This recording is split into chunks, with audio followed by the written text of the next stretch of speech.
Bola em profundidade para o Rames Rodrigues. Álvaro Pereira cortou, bola voltou no Aguilar. Para o Rames, arrumou, bateu. Gol!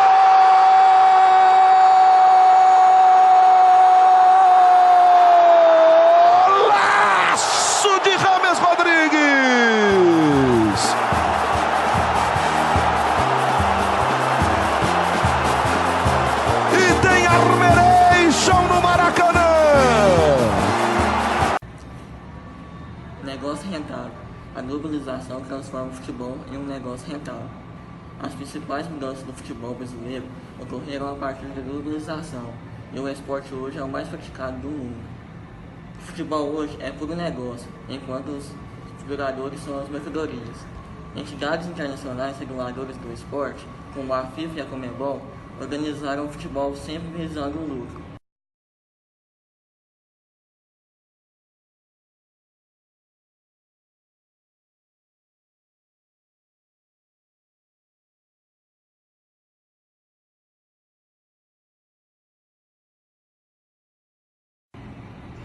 Futebol além dos campos. Não é de hoje que a globalização é um processo de integração cultural, social e político. Sendo um esporte de importância global, é utilizado para a divulgação de produtos e serviços.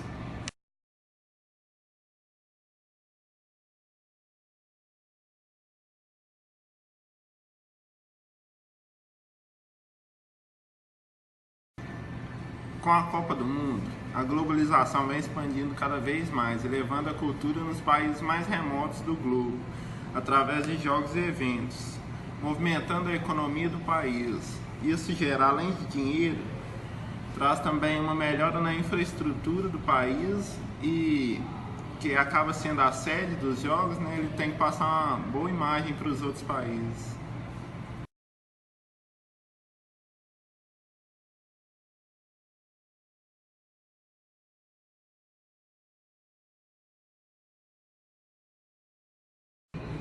Compra e venda de jogadores. Hoje em dia é muito comum que você ligue a televisão e vê nos jornais a compra e venda de jogadores de futebol por preços absurdos. Como, por exemplo, a nossa estrela do Brasil, Neymar, que foi vendido atualmente do Barcelona para o Paris Saint-Germain pelo valor de 222 milhões de euros, equivalente a 820 milhões de reais. O jogador acaba sendo uma mercadoria que pode ser negociada em qualquer lugar do mundo, independente de leis trabalhistas de qualquer país.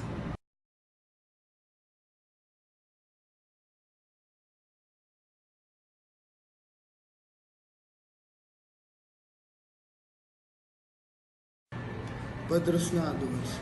Hoje em dia, os patrocinadores usam o futebol como uma forma de gerar lucro para sua empresa, pois o futebol é um esporte muito visto no mundo inteiro. E existem até patrocinadores que construíram estádios para os clubes para gerar mais lucro para a empresa.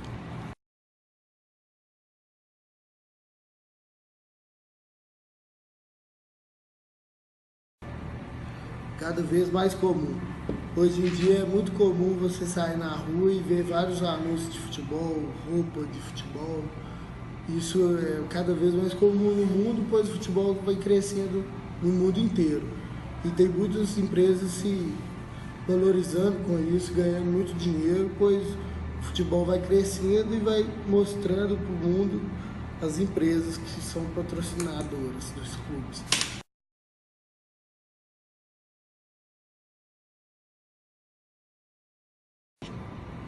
Amostra de poder. Irei falar agora sobre os países sedes da Copa. Existem pontos positivos e pontos negativos. Os positivos são a visibilidade do país e sua cultura. E os negativos são os quais passamos na Copa passada, onde o Brasil foi sede. E o principal ponto é o alto investimento em construções de estádio, estacionamento e informações, entre outras. Com isso, deixam de investir na educação, saúde e segurança, causando revolta na população. A próxima Copa será na Rússia e por lá já começaram as construções. Agora vocês vão ver imagens dos países antes e depois de sediarem a Copa.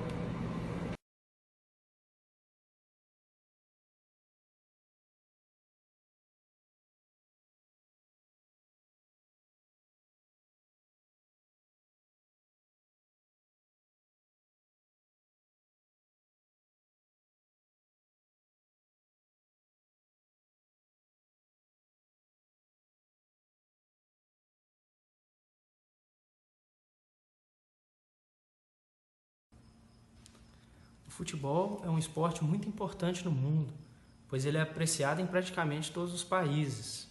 Ele é muito importante na integração das nações, como é o caso da realização da Copa do Mundo, onde vários países se encontram em prol do jogo. E nesses eventos que ocorrem também a integração cultural, onde pessoas de vários lugares do mundo se encontram e ali eles passam a conviver durante um tempo uns com os outros, e isso aí é muito importante. O futebol também várias vezes foi usado para acabar com conflitos, trazer a paz, como foi o caso da realização do jogo da seleção brasileira no Haiti, contra a seleção do Haiti. Também teve uma ocasião em que o Pelé parou uma guerra na África para todo mundo poder assistir o jogo dele.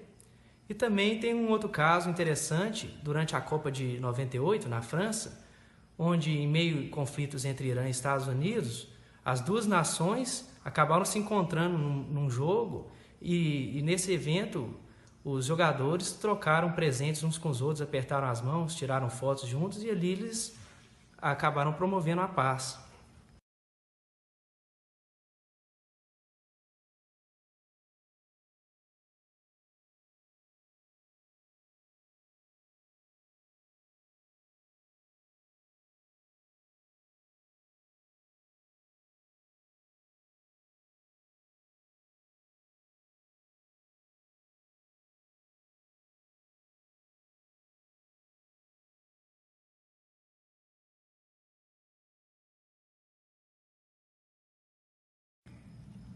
No futebol globalizado de hoje, muitos países, devido às suas condições socioeconômicas, ficaram com o papel de fornecer jogadores para outros países, como é o caso do Brasil, que não tem tantas condições como na Europa e nos Estados Unidos.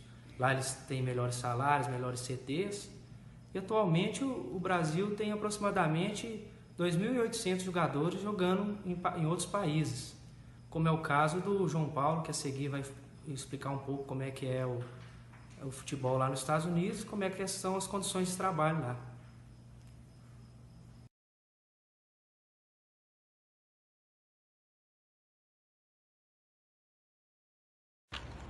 Fala aí, sou João Paulo, tô aqui nos Estados Unidos fazendo intercâmbio jogando futebol. Moro aqui na Califórnia, em Chico. Programa bem massa, velho.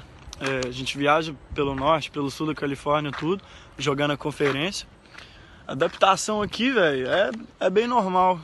Acaba que a qualidade do futebol não é tão grande, mas eles exigem muito o preparo físico e força, que é bem diferente no futebol, que no Brasil a gente preocupa mais com habilidade e tática.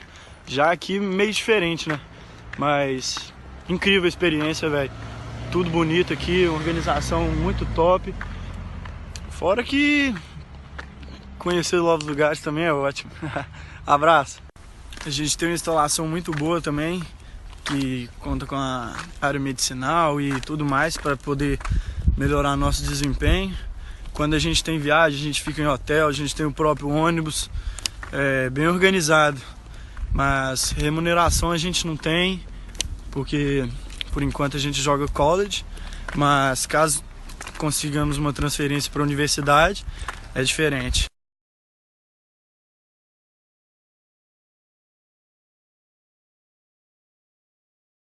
E globalização.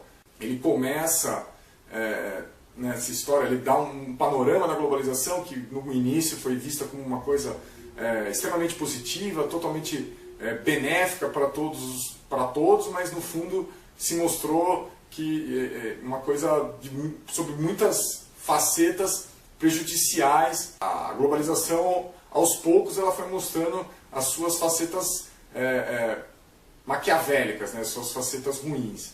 E é exatamente isso que ele faz. A cada tema, a cada lugar que ele vai no mundo, em que ele debruça sobre o futebol, ele vai abrindo um caminho ali sobre temas extremamente complexos, né? No início, o Forward fala de uma torcida organizada, de um grande time, de um time de massa, e é uma torcida que grita muito no estádio, comemora muito, vibra muito, tem toda aquela paixão, aquele sentimento de fanatismo pelo clube, mas também tem um lado muito ruim, que é a violência e principalmente o envolvimento dessa torcida organizada dentro da política do clube em questão, né, que é o clube que ele fala. É até uma torcida organizada que senta com dirigentes para conversar sobre os jogadores, conversar sobre técnico, para pedir raça para o time, para pedir resultados, para cobrar, para exigir. E conforme a gente vai lendo, a gente poderia dizer que essa torcida seria de pelo menos aí uma meia dúzia de clubes grandes do Brasil, mas não é. Essa torcida é do Estrela Vermelha, da Sérvia, um time que chegou inclusive a ser campeão da Champions League em 92, quando ainda era Iugoslávia, e debruçando sobre esse assunto, o Forward mostra como essa torcida, na verdade, mais do que uma torcida de futebol, ela está envolvida com um grupo paramilitar, ela está envolvida com questões, com a guerra civil que assolou a ex-Iugoslávia, né? Então ela está envolvida com mais do que brigas, com genocídio, com assassinatos e com uma questão política muito mais complexa e muito profunda, e que deixou muitas feridas, né? Muitas cicatrizes naquele povo. E nessa onda de torcida organizada que a gente discute torcida única em estádio em dia de clássico, será que isso resolve? A gente discute o fim das torcidas organizadas, enfim, há sempre aquelas discussões que estão aí mais de 3 décadas e que nunca levaram a nada, né? A gente sabe que a gente tem um hábito aí de, principalmente os dirigentes do futebol brasileiro, de sempre ficar tocando de lado, né, para que nada aconteça. É legal porque esse livro do Forward, ele acaba mostrando, no caso, não só da torcida do Estrela Vermelha, mas de outras torcidas organizadas ou né, torcidas fanáticas, como por trás dessas torcidas muitas vezes há muitas outras coisas, né? E que talvez fosse isso que aqui no Brasil devesse ser feito, olhasse essa torcida, olhasse o problema da violência das torcidas não apenas como um problema de futebol, mas um problema social do país, né? Outro assunto muito bacana e que também de alguma forma envolve todas as decisões do futebol são os cartolas, né? E inclusive há um cartola brasileiro que tem aí abre até um capítulo aí, abre a história dos cartolas, que é o Eurico Miranda, né?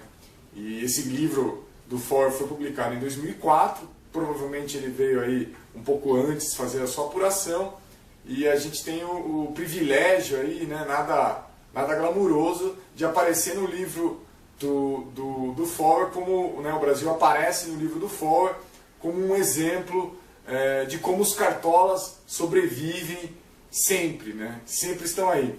Eu gostaria de saber, eu imagino, né, o que o Forward, depois, né, esse jornalista, depois de ter mais de 10 anos aí de ter publicado esse livro, saber que o Eurico Miranda não só comanda o Vasco, como ele fazia na época que ele mostrou ali a torcida em São Januário caindo durante a final da Copa João Avelange, entre Vasco e São Caetano, caiu uma parte da arquibancada lá, e o Eurico Miranda entra no campo, xingando o governador, na época o governador do Rio era o Antony Garotinho, xingando o governador e impondo a sua vontade de que o jogo seguisse, mesmo com um princípio ali, ou uma quase tragédia que aconteceu dentro do estádio, dentro do clube, né? Pois o Eurico Miranda está de volta ao Vasco, não só está de volta ao Vasco, como ainda é considerado um dos cartolas com maior trânsito na CBF, né, que é quem manda no futebol brasileiro, e mais ainda está até articulando aí recentemente, aí, esses últimos dias aí, a volta do mata-mata, né, abrindo mão do sistema de pontos corridos, que é o sistema de campeonato, o sistema de disputa que ocorre nos principais clubes, aí, nos principais países do futebol, né, na elite do futebol mundial. Sintoma aí da globalização é exatamente uma coisa que está gerando, outra coisa que está gerando muita discussão nos dias de hoje, né, que é a questão do preço dos ingressos, né. Ele fala muito dessa troca e ele usa a Inglaterra como ponto de partida disso, onde as arquibancadas deixaram de ser de cimento para ser lugares marcados, enfim, tudo isso que a gente conhece nessas arenas, né? Os estádios de futebol deixaram de ser estádios de futebol para se tornarem arenas, né? E a gente sabe que tem muita gente que lamenta isso, que acredita que o futebol perde muito, né? Perde da sua magia, perde do seu prazer com essa pasteurização, né, com essa coisa de ficar tudo igual, né? Os times populares, como Corinthians e Palmeiras, quando colocam à disposição ingressos com preços absolutamente fora da realidade do povo brasileiro. A gente sabe que a maioria da população, por mais que até enchem esses estádios, né, há uma grande parte da torcida que durante anos acompanhou o clube que agora está sendo simplesmente excluída da possibilidade de ver uma partida de futebol.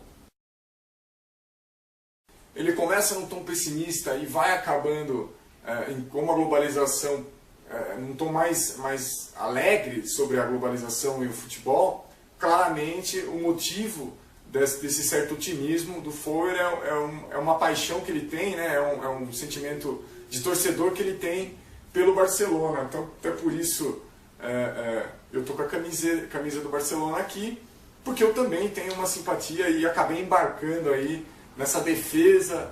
Eu não diria nem que é uma defesa que o Foer faz aí do Barcelona, mas quase uma declaração.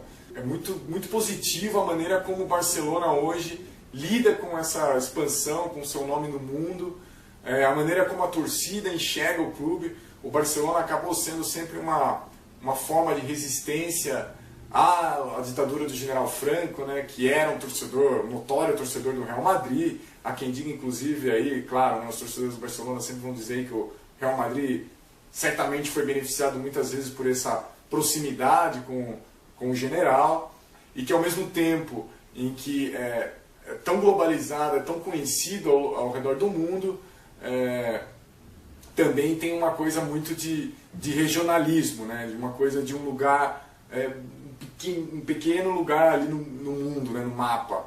Então, na verdade, eu acho que o Barcelona ele consegue unir essas antíteses aí da globalização de uma forma muito positiva. A torcida do Barcelona talvez seja uma daquelas que elas estão muito mais envolvidas com o futebol e com a paixão pelo futebol.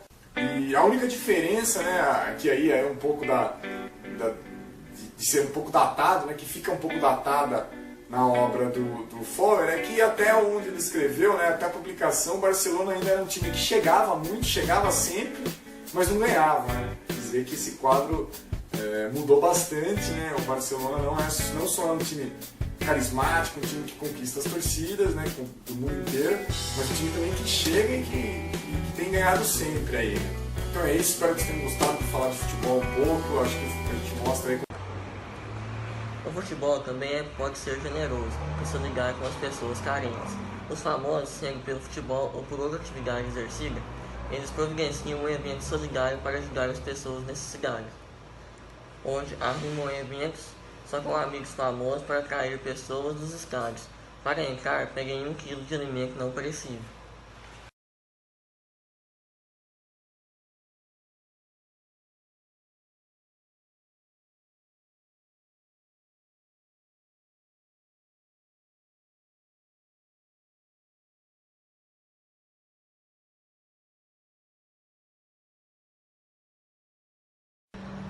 Fora isso, Neymar, do Brasil, tem um instituto que ajuda crianças carentes. Vou mostrar agora as fotos da instituição para vocês verem.